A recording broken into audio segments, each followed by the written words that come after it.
My childhood was my mom didn't like me because of my skin complexion. My mom is Puerto Rican and she's white. And in the home, I was the only person with color.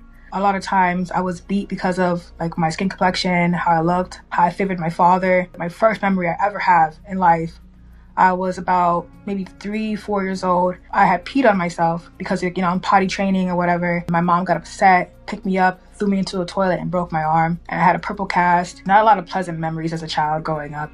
And that resulted in me hearing voices today as an adult. My mind has blank spots, so I hear voices. I'm schizophrenic today because of the I endured as a child. I have 7 sisters. My mom basically was married to my father. My dad's from Africa. My mother grew up in CPS, foster care. My mother was very to my father, not only to me, but to my father. She would beat my father up in front of me sometimes. And to see your mom just like belittling him and beating him in his face and hitting him. My father just like a very timid man. He's not a fighter. He's a lover. He would coward, and after he would get beat by my mom, my mom would come and attack me. She just attacked my father, now she's gonna attack me now. Called my dad names for him being dark-skinned, like the N-word with the heavy ER. And I felt like my father wanted to like comfort me in a way after like he would get beat by my mother, and after she would attack me, but I didn't know how to. And I don't understand why my father didn't ever come and get me from my mom, while he just left me there for all those years, knowing what was happening in the home. I was like probably 6 years old, and my mom had stepped out for a couple minutes to go to the neighbor's house to go grab something. She came back, my sister had poured like this white cleaning powder all over the floor, and my mom got upset and she asked who did it.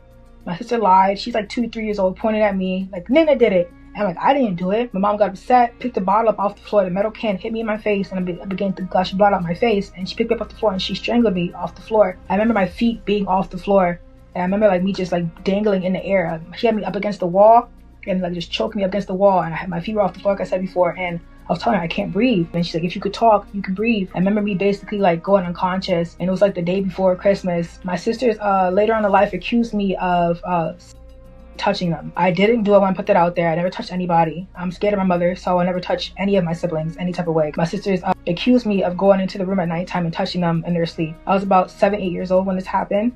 So she ended up questioning my sisters, and I came home from school, and basically the story she got was I was touching them in their sleep. My mom was questioning them, and my mother's type of lady, like, she wants to hear what she wants to hear. Like, if she doesn't get the answer that she wants to hear, she's gonna keep asking you over and over until you say what she wants to hear. It doesn't matter if the truth is being told or not. So I came home from school, and she said, you're touching my kids. And I'm 8 years old.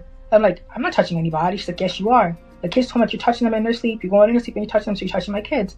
And I ended up getting beat for like 5-6 days. Like, in the middle of the night, she would wake me up to beat me. After school, I got beat. Before school, I got beat. Before meals, I got beat. After meals, I got beat. I'm getting beat with belts. I'm getting beat with like pots. I'm getting beat with like switches off of trees. I ended up saying that I did touch them because I wanted the whoopings to stop, because that's what she wanted to hear. She had called CPS, and CPS came into the home, and they ended up putting an alarm on my door. An alarm was put on my door basically so at nighttime I couldn't leave out the room and touch anybody. They had put a baby monitor in my room as well. And then months passed after this whole incident happened, and she ended up asking my siblings if I was touching them still. And they said yes. I remember coming home from school, I was so scared, and I was just praying to God, like, I just pray they just like tell the truth this time. They lied again on me. I didn't say I did it this time. I said no, I stuck with it. And I got beat again for a couple of days, and CPS got called, and my mother ended up signing her rights away. I got put into a foster home. I remember before I got put into the foster home, I told my sister that's closer in age to me, Nakai. So I'm walking to the bathroom and say, Nakai, tell mommy I didn't do anything. You have to tell her I did not do anything because it's getting out of hand. And she said, I'll tell her. I'll tell mommy you didn't do anything. I began to go, my sister go back to my mom, like she didn't do anything, all right? Like, they're lying to her. She didn't do anything. And my mom's like, if you want to lie, I'm going to send you away with your little friend. So she tried to stand up for me, but in the end it didn't work. Ended up being put into a foster home, into a group home actually. So I was so sad. After that, I started to act out. I started to become very defiant. I started to fight. I started to run away because in these group homes, they can't hit you. They can't beat you. If you can't beat me, I'm going to do what I want. Like, you can't tell me anything. I'm going to do what I want now. I'm going to run away. I'm going to go to stay all night. I don't care. And I ended up getting put on probation. At the age of like 13 years old. I was in middle school. I was like 7th, 8th grade. I was on probation. I had an ankle monitor on my foot. I was originally placed on probation because of the charges of my sisters. Like offenders, jail in Texas. And I remember I had to complete this thick booklet before I can go home on like offending. I ended up finishing the book, and while I was in that jail, they would do lie detector tests on me, polygraph tests on me to see if you were telling the truth and see your progress. And they never came up that I was doing anything. They never came up I was lying either. It came up inconclusive. They said it was because of my medication basically. My medication that I was on could have affected the fact that I wasn't lying, but I wasn't telling the full truth. So it was like in the middle, basically. But I graduated that, and my mother ended up signing her rights away, which means by the state of law that she's no longer my mother anymore. And that really broke me because I didn't do anything. I ended up moving to New York with my father at the age of 14. And my father was very timid, very lover, not a fighter.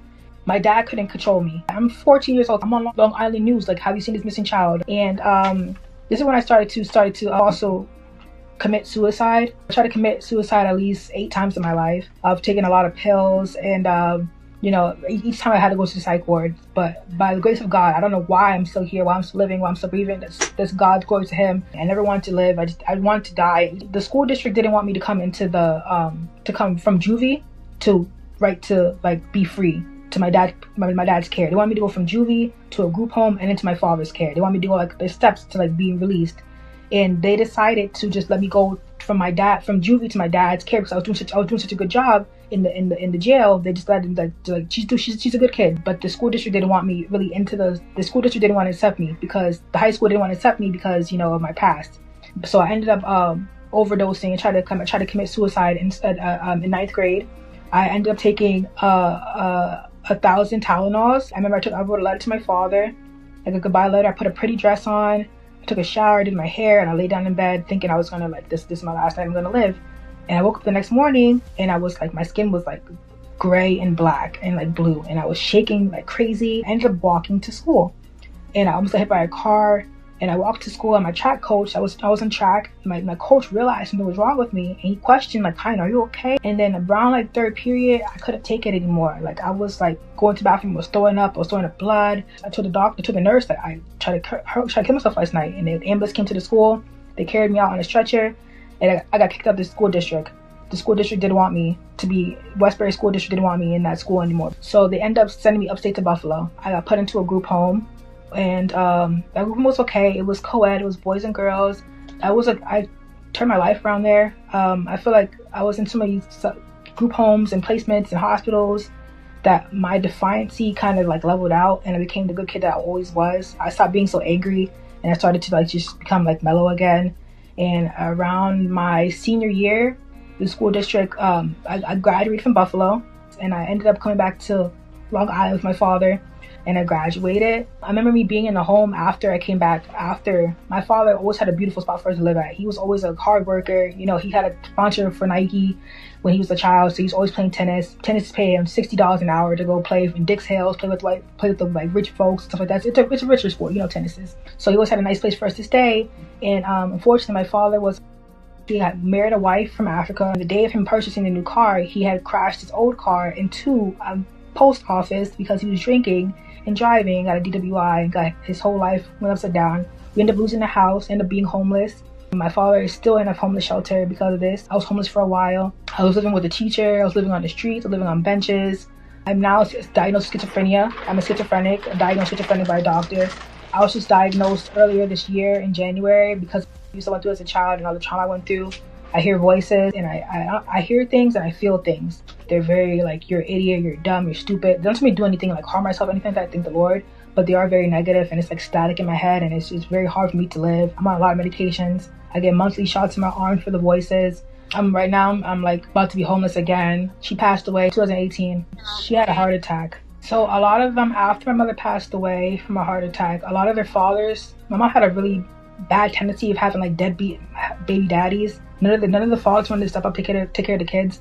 A lot of the kids, like I said, I'm oldest of 7, were adopted, and their families don't want like any contact with the original family. And because I was outed for so many years after I got put in foster care, a lot of them they grew up without me. They don't really like know me. So my mother did pass away. They did admit that I didn't do anything. They came out and told the truth to the foster family, to their foster mom, to the family, but whatever family we have around. I don't have a big family, but they know I didn't do anything. But it was only after my mother passed away that they told that I didn't do anything. So I feel like my mother died thinking I touched her kids and hated me for no reason. My mom came to realization, like, these kids are lying. Like, they're lying. My mom kind of realized that before she passed away that they were lying, because they're just saying that everybody was touching them. You know what I mean? And my mom said, that can't be possible. The dogs and cats are touching you. The frogs are touching you. Sheep are touching you. My mom kind of realized, like, they were lying the whole time. And my mother tried to reach out. 3 months before she passed away, she reached out. And she didn't apologize. She didn't mention it. But I seen a change in her demeanor. I would always call her as a kid growing up, and she wanted nothing to do with me until she realized that they were lying. and then we tried to build a connection, and then she ended up dying because she went to the hospital, and the hospital was telling her that she was okay. She said she felt sick, she felt ill, and they kept sending her home. I'm actually diagnosed with severe major depressive hallucination. I didn't even know that was even possible. My depression was untreated for so long that my dopamine started to like, my levels of dopamine were like negative, and I began to hallucinate because of my depression. So like, it's just a lot on my plate. It's just, every time I try to hurt myself, it's always been like I couldn't take it anymore. And I just wanted to just meet God and just find peace. And now I'm happy to be alive, but at the time, I just wanted everything to end. I just wanted to stop feeling hurt. Right now, I'm in a mind space where I feel like my story could probably help a lot of people, because people go through things. Like, I just feel a lot more stronger. I feel I still going through a lot of stuff, don't get me wrong, but I feel like I have a lot more strength to me. I'm an adult now, my mind has changed, I process things a little bit differently. So I just feel like I'm able to, like, I just feel strength. I would tell my past self that your life is going to be hard, it's going to be difficult, but in the end, you're going to be your own person. You're going to be able to make your own choices, your own decision as an adult. I felt good sharing my story. I just wanted to help somebody and let somebody know that they're not alone.